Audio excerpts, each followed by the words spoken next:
ఈ రకంగా ఆయన అనారోగ్యం పడి ఈ రకంగా ఇలాగా చనిపోవడం అనేది చాలా తీవ్ర విచారమైన విషయం. ఇదే కొద్దిసేపటి క్రితమే ఆయన అంతిమ యాత్ర అంత్యక్రియలు కూడా జరుపుకుని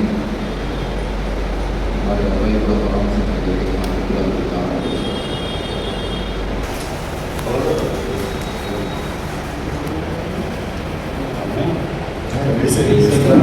వేసేసి అందరూ తర్వాత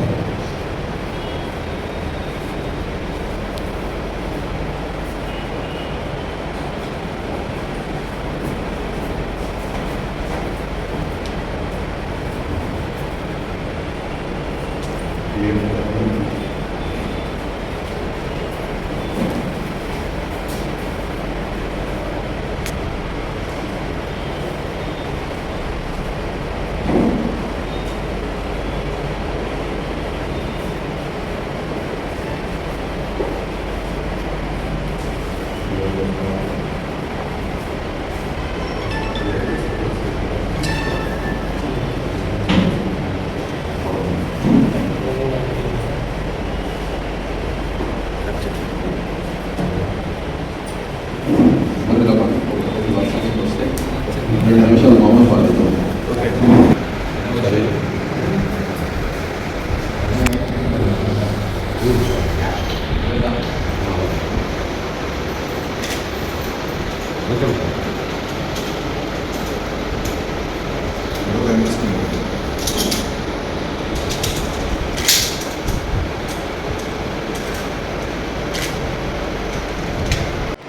నిజంగా ఇది ఎలా ఉంటుంది అనేది నిన్న అతని మరణం చాలా స్పష్టంగా తెలుసు. ఆయాసంతో ఇబ్బంది పడుతూ వాళ్ళ అబ్బాయికి కాల్ చేశారు.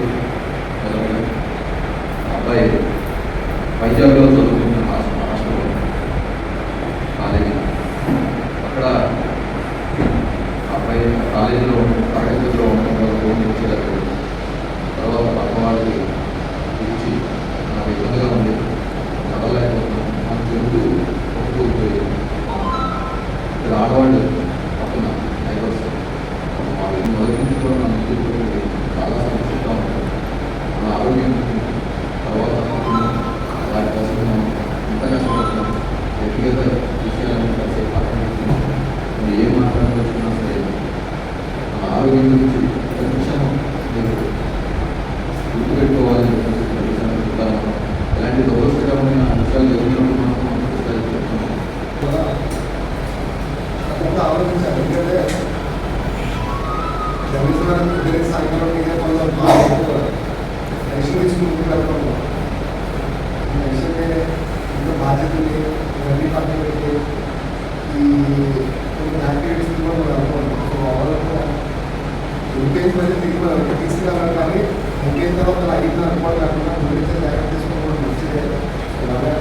దుర్మార్గం మాత్రం మళ్ళీ తిరిగి తీసుకురావాలి. కానీ ఇండివిజువల్గా కూడా ఒక జర్నలిస్ట్గా మీరు కూడా ఏమైనా అవసరం లేని కుటుంబానికి సాయం చేయడానికి కూడా సిద్ధంగా ఉంటారు. కేవలం తక్కువ సమయంలో ఎక్కువ జర్నలిస్ట్ లోకంలో అందరూ మనసు గెలిచినటువంటి ఒక జర్నలిస్ట్ అని చెప్పవచ్చు. ఎందుకంటే తక్కువ నాకు తెలిసి 3 ఏళ్ల క్రితం ఒక మా మొబైల్ షాప్ దగ్గరికి వచ్చి ఒక కస్టమర్లా నాకు పరిచయం అయ్యాడు. ఆ రోజుకి ఇంకా జర్నలిస్ట్ అతను కాదు. ఆ వేళ పరిచయం అయిన ఒక వారం రోజుల తర్వాత అన్నా నేను ఇలా పలానా పేపర్ చేస్తాను జర్నలిస్ట్ కింద ప్రస్థానం మొదలుపెట్టాను. ఎవరి ఇందులో ఏమో ఉండదు. చాలా మనకి కనీసం వారబద్ద చూపించుకోవడానికి ఒక రూపాయి ఆదాయం కూడా వచ్చే పరిస్థితి ఉండదు. 3 సంవత్సరాల క్రితం జర్నలిజం వచ్చాడు. అంతకుముందు ఎంఆర్పిఎస్ మూవ్మెంట్లో ఉన్నాడు. ఎంఆర్పిఎస్ మూవ్మెంట్లో తిరిగినప్పుడు తెలుసు తప్ప అంత పరిచయం. కానీ జర్నలిస్ట్ అయిన తర్వాత అతను అందరూ కావాలి, ప్రతి ఒక్కరిని అన్నా అని ఆప్యాయంగా పలకరించి ఎక్కడున్నా సరే నవ్వుతూ చిరునవ్వుతూ మొత్తంలో చిరునవ్వు ఎప్పుడు అలాగే ఉంటుంది.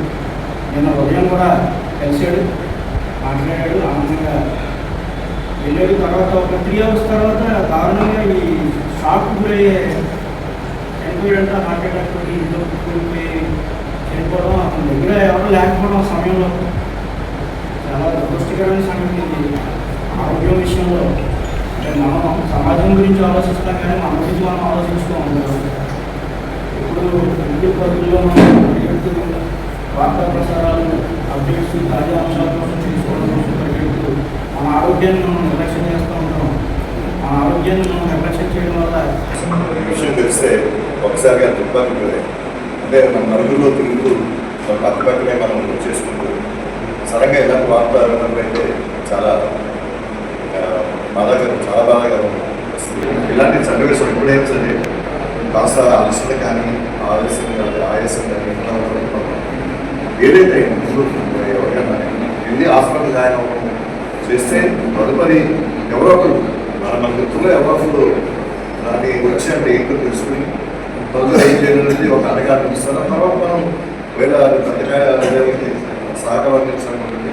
మనం ఏంటంటే ఇక్కడ కలుసుకున్న మిత్రులే కానీ ఎవరికైనా సరే అది మన ప్రొడక్ట్స్ ఉంటాయి. ఎవరు అనేది కాదు, మనం ఒక కమ్యూనిటీ కింద ఒక జర్నలిస్ట్గా మనకు అందరూ పరిచయం ఇస్తూ ఉంటారు కాబట్టి ఎవరికి ఆర్థిక ఇబ్బందులు ఉన్నా కానీ మనం పక్కన మన మిత్రులు ఉన్నారు కాబట్టి మనకి అండగా ఉంటుంది. మనం బలంగా ఉన్నామని ముందుకెళ్తూ ఉంటాం కాబట్టి అలాగే అంత విషయం కూడా పెద్ద వయసు కూడా అది ముందు తెలుసుంటే బాగుండేది. ఆయనకి తెలుసు కూడా వెళ్ళలేకపోయాడు హాస్పిటల్కి ఎదురుగానే మరి ఎదిగారు.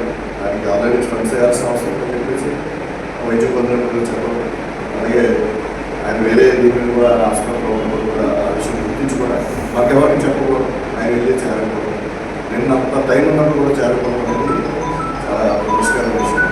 ఆయన ఆత్మకి ప్రకారంగా నివాళులర్పిస్తూ ఆయన ఆత్మ శాంతి విషయం.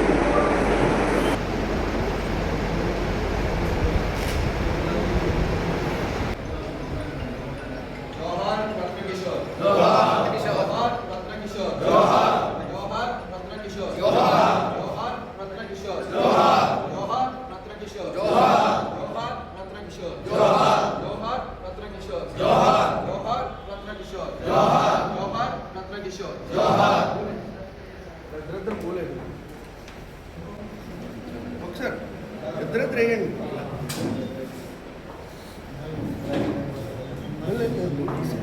పర్లేదు వేయండి.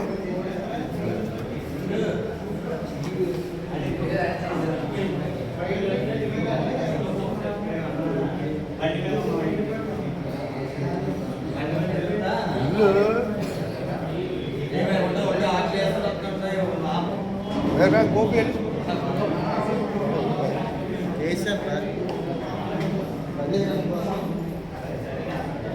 వెళ్ళు గోపి.